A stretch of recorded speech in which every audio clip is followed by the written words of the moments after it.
this Take 5, we interview candidates for the Clovis Unified School Board.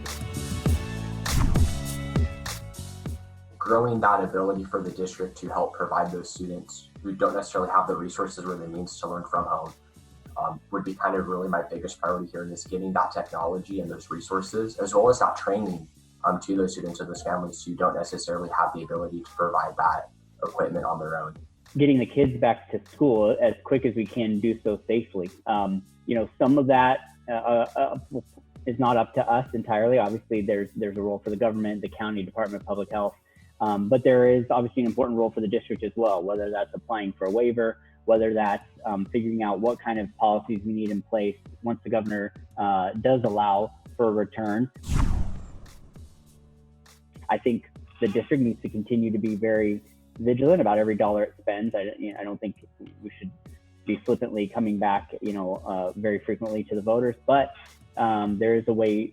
Measure A has found a way to do it without tax increases, so I support that. When I attended Clovis West High School, we still had textbooks from 25 years ago.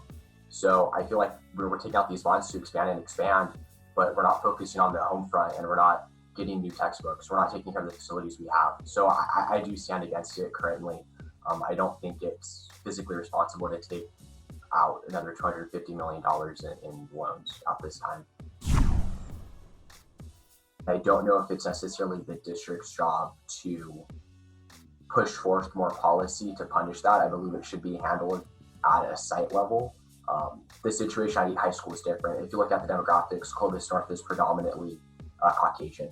Clovis East and Clovis West are predominantly more racially diverse.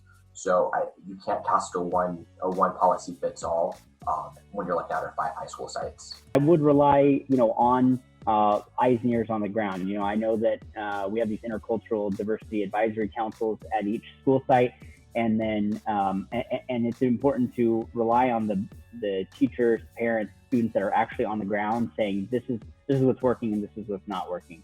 I definitely think there's more and more attention being paid to it, which is a good thing.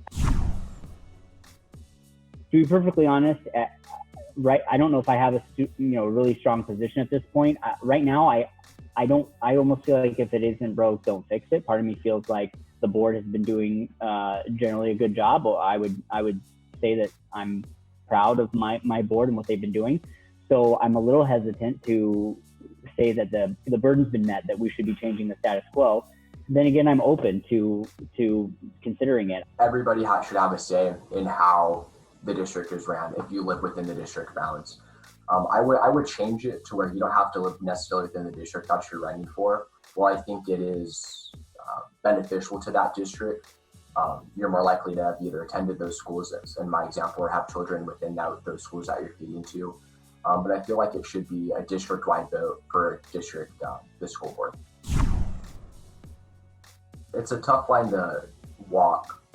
On one hand, that person was nominated or was named. That board was named after that person for a reason, and they've done very honorable actions, assumably. And I don't know if we can allow. I think it would depend on the offense. Obviously, if the member is a person of the KKK, even if it was okay in the 1920s or the 1930s, it's not something looked favorably upon now. And while you could call it revisionist history, and nobody's perfect at all, I don't know if we should be honoring members of the KKK. Unfortunately, it would depend on what it is. If there was a comment made that was specific to their time, but something that clearly has not aged well and is, maybe not how we would phrase things today, but also maybe not malicious. No, I probably am not going to say we should change the name. We should be fully open about it. We should recognize where individuals have failed in the past. But now, that being said, if something extremely substantial, child abuse, there's a lot of examples where I would say, yeah, we probably would need to change it. There are some extreme things that we could learn about someone where we would need to say, we may need to make a change here because what was done was so significant and we don't want to honor that person in light of what we now know about them.